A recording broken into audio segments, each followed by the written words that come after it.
This is Dickerson Bay. I've lived here for a long time, since the early 60s when I first started Gulf Specimen.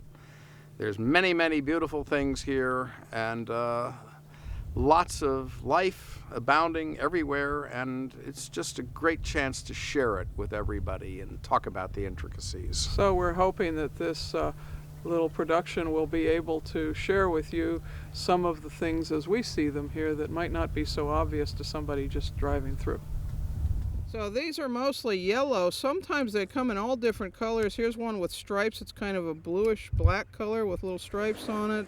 Here's a bright yellow one. You know, in past years, and when the early Spanish came to Florida, they used, these shells were so common that they would actually make a form of building material called coquina rock, and they actually built the fort at St. Augustine, I think, is built with that kind of rock. I think it's called tab.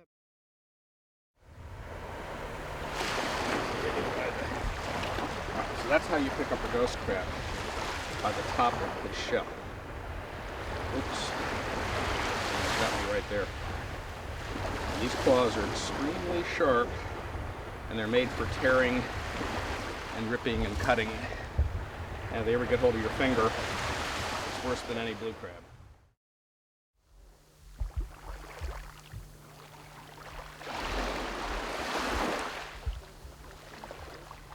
Yes, looks like all the dead shells.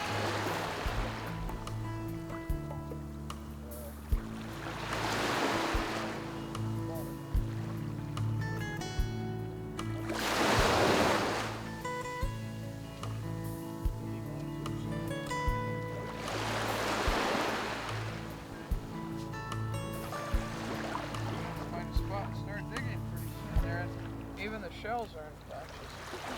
See that? Look, here's another patch.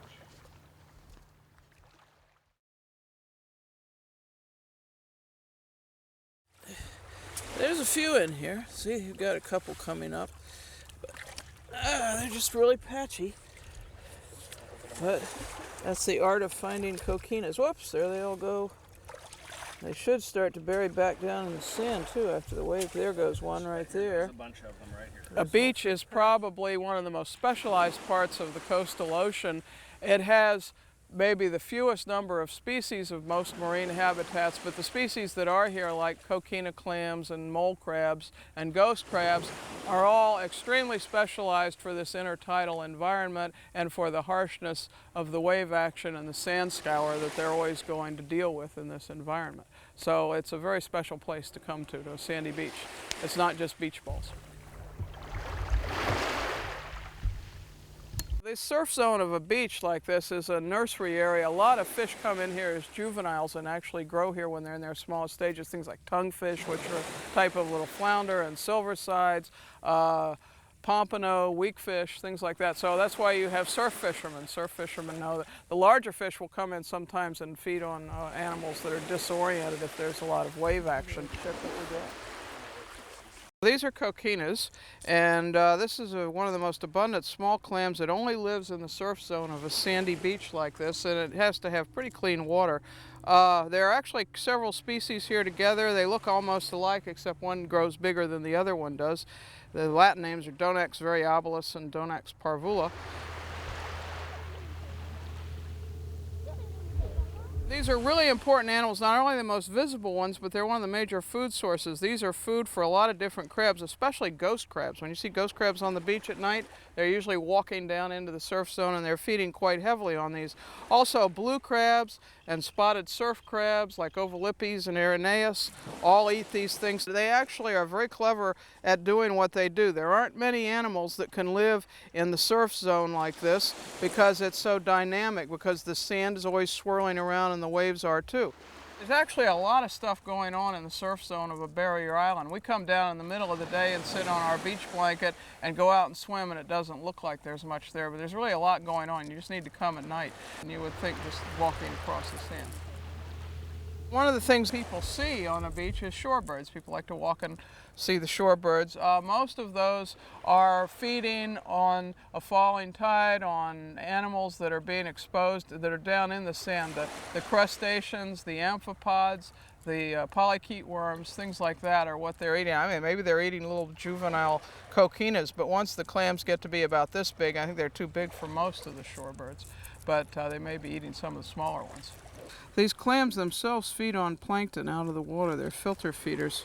Like many animals in the ocean, they actually pump water through their bodies and filter the microscopic organisms in the plankton out.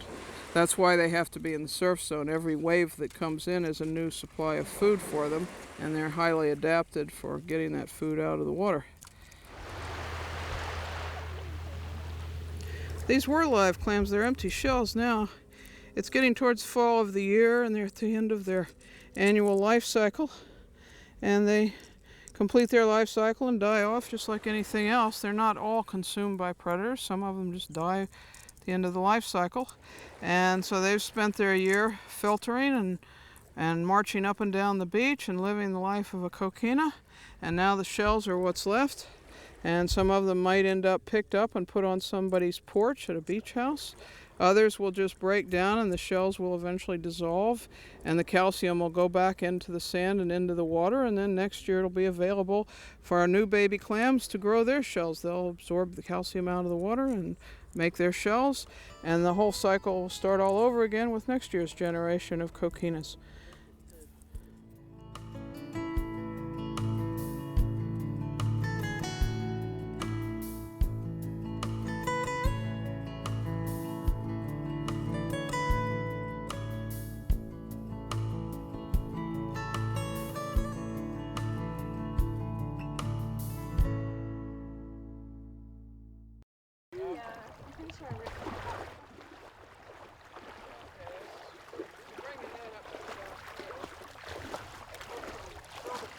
One of the most important animals out here, this is the sea urchin. It's called Lidocynus variegatus, and it is a grazer out here. It feeds on the blades of turtle grass, and it feeds on dead pieces of seagrass. This is a predatory snail. It eats other mollusks, and it in turn is eaten by some of the larger snails out here, like the left-handed whelk and the horse conch. I wasn't aware of how diverse this environment actually is. She compared it to a coral reef, and it's kind of odd how the more diverse it is, it also seems incredibly fragile the environment is as well.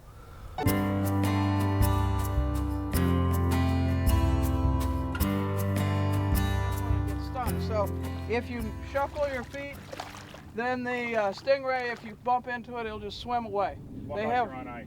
Yeah, they have no desire to sting anybody. They just don't like getting stepped on. It's exciting. I don't know, I was kind of scared at first because of the sea urchins, but the more you got comfortable with it, the more fun it was. You could spot stuff easily, and we actually studied briefly about it, and we could pick out what, families and phylums they were in.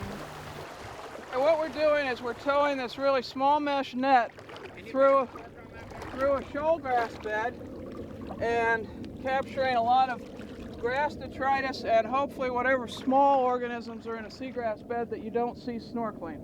And there might be grass shrimp, there might be several species of what are called Caridean shrimp, there might be mysid shrimp in here, there might be small little snails.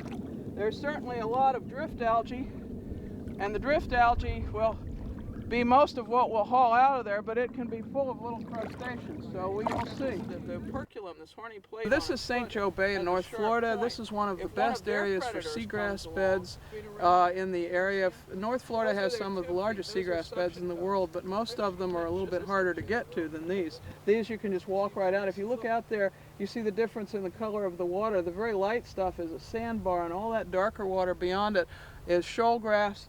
And then out beyond that, even further out, where you can just barely see the streaks of the sandbars, is turtle grass. And when you go out into that water, it's only about waist deep, it's warm, you can snorkel around. If you get upset about something, you can stand up and walk home. It's very simple to do logistically, and it's clear water, so what you have here are rooted flowering plants on the seafloor. And those rooted flowering plants are just chock full of marine animals. We've caught lots and lots of shrimp, lots and lots of clams, snails, sea squirts, tunicates, starfish, sea urchins. It's just like an underwater garden of marine life. There are not many places you could so easily go to and just see the huge diversity of marine life that's really out there. is called a flat-clawed hermit crab. This looks like, this is one of my favorite places to bring students. We were really lucky to have some students here today. And typically when you take a group of people out there, they snorkel around for an hour or so, and it's a life-changing experience for them because nobody has seen that kind of stuff so easily before, or so many things that are completely different from anything they'd ever seen before outside of an aquarium. So here you get to see it in its natural environment. And it's beautiful too. The sunlight on the water and the green grass, and particularly when the water is really clear, it's just one of the most gorgeous places to be. Yeah, it was really neat because we had our goggles so we could see everything under the water and it was perfectly clear, and then we got to borrow some scuba gear for some of the guys, so it was really cool. A seagrass bed is sometimes part of an estuary where the water is lower in salinity. It's sometimes found in higher salinity environments. Actually, St. Joe Bay is one of the few bays in the North Florida area that's not estuarine because it doesn't have big river drainage. So the salinity stays high and it stays stable, the water stays clearer, and that's where you get seagrass. But it does still need fresh water coming in like any other estuary because there's so much evaporation on these shallow grass beds that if you don't have more fresh water coming in to replace it, it gets hypersaline, and then a lot of animals can't live here. So it's also a nursery habitat, just like a salt marsh. It is the place where you find the juveniles. The juveniles of the pink shrimp are here. When they grow up and they move offshore into deeper waters, that's where they're caught. But the little guys that are about this big, this big, this big, they're out here in the seagrass bed. So just like a salt marsh in an estuary, the seagrass bed is nursery habitat for scallops. It's also nursery habitat for gag grouper. If you go offshore fishing for gag grouper, your gag grouper started off as a little fish about this big in here that was bright green so that it would blend in with the blades of seagrass. So they use that telson or tail to protect itself like it's doing here. It thinks it's got a bird after it. If it thinks, however horseshoe crabs think, I don't know. And then the other thing it does with it is it pushes, it's trying to push against the bottom now to flip itself over. So maybe we can see it if we don't stir up any more mud here, and when it hits the bottom, you see how it's using the tail now and it flipped itself right over and off it goes. We were just really lucky to have the opportunity and be in the right place at the right time. It was a great experience. Got a couple of scallops. See, this tulip shell is busy trying to eat that scallop right now. Hold it up there. So it will. There's no end to the wonders of a seagrass bed. This tissue around the These are crabs that we call pillar crabs, and they're a certain kind of crab that have a V on the bottom, and they'll shed into a female. So these are immature crabs. They have different stages. They'll change colors, if you'll see the color on that one. And this is actually a crack crab, so it'll be shed in about at least 2 days. This will become a soft shell. As they shed, if you'll look, this crab is a female, and it is soft. It's totally flexible, everything on it, and it actually came out of this shell. My husband thinks I'm crazy. I see crabs every day, and I still love them. I go to a restaurant, and that's what I eat is crabs. This is my other business, actually. It is Hutton Seafood and More, and we cook soft shell crabs. I'm putting some on the grill, and then I'm gonna fry some. We lightly salt them, and this is flour and cornmeal mix. It's about half and half. We don't put anything on them, just take them straight out of the bowl and put them in flour, and then put them in the fryer. Very hard work in all of it. So in any aspect, whether you catch it, shed them, clean them, cook them, it's all a big job, but it's well worth it.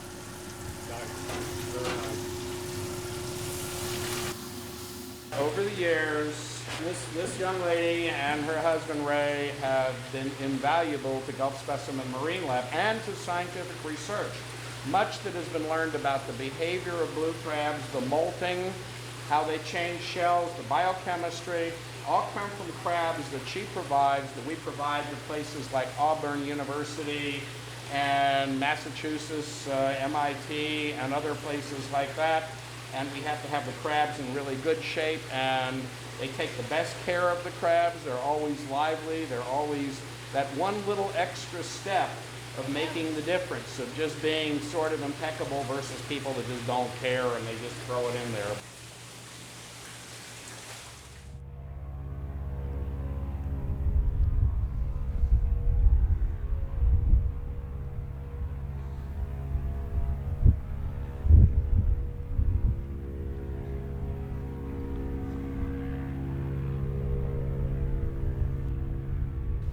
This is the food factory of the ocean.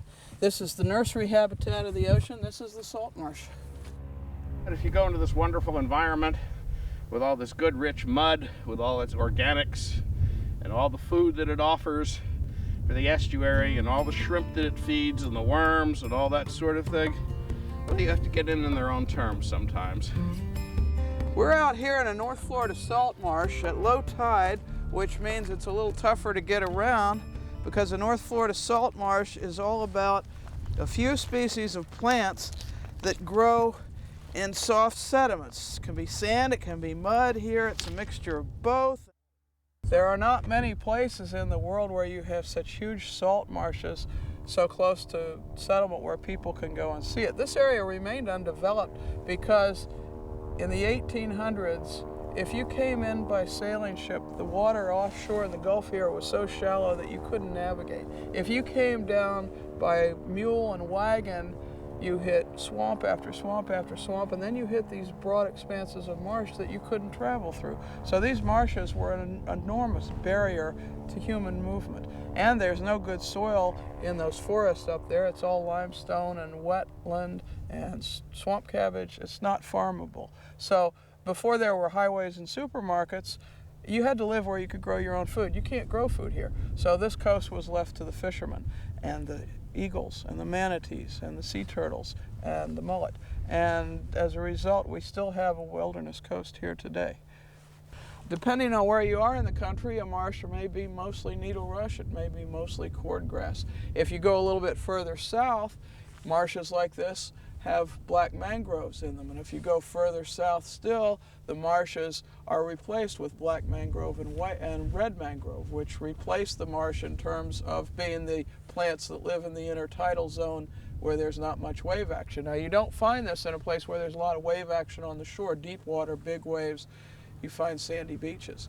But here, offshore from this marsh, it's shallow, a long ways out, and that means there's not a lot of wave action coming in. When the tide comes in here, it comes in like a sheet flow, and it just gently rises and then it gently falls.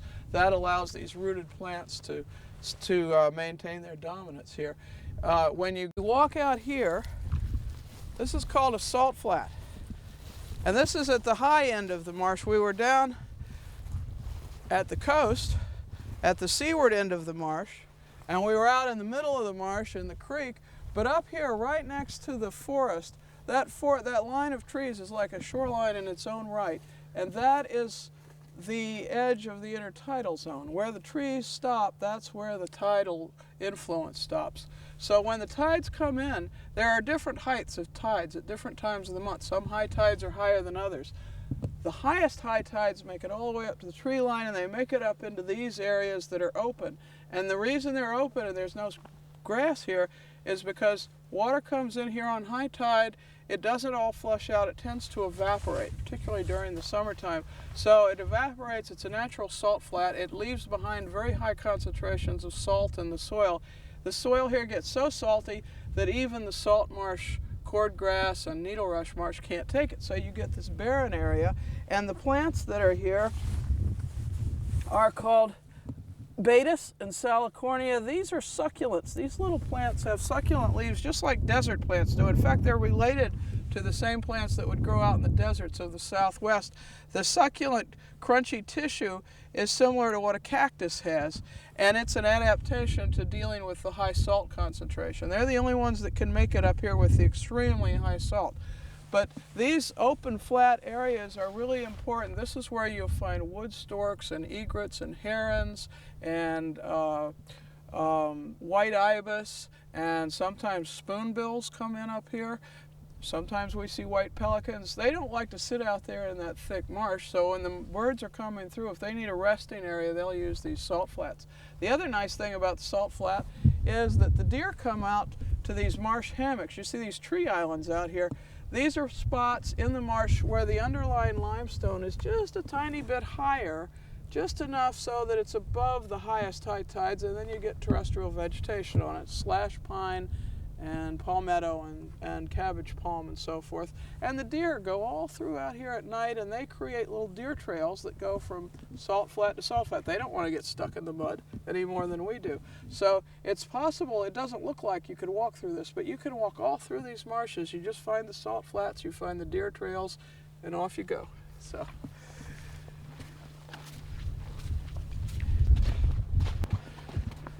This is pretty out here. Huh? This is pretty out here. Yeah. These are grass shrimp.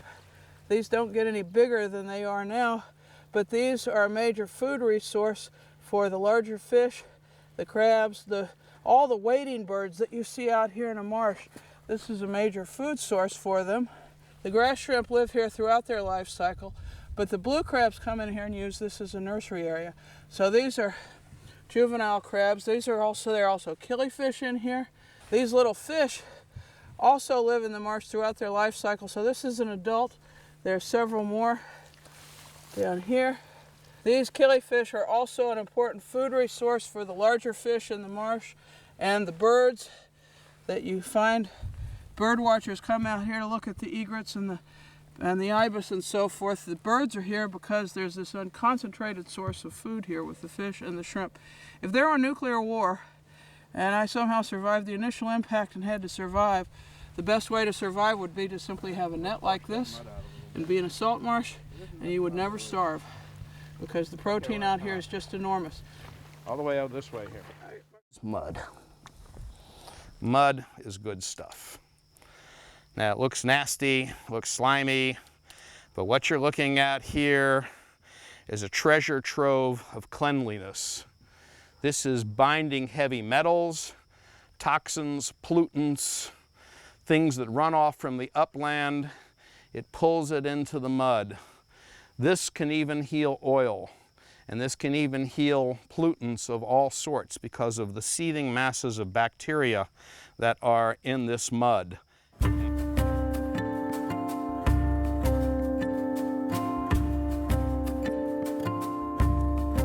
This mud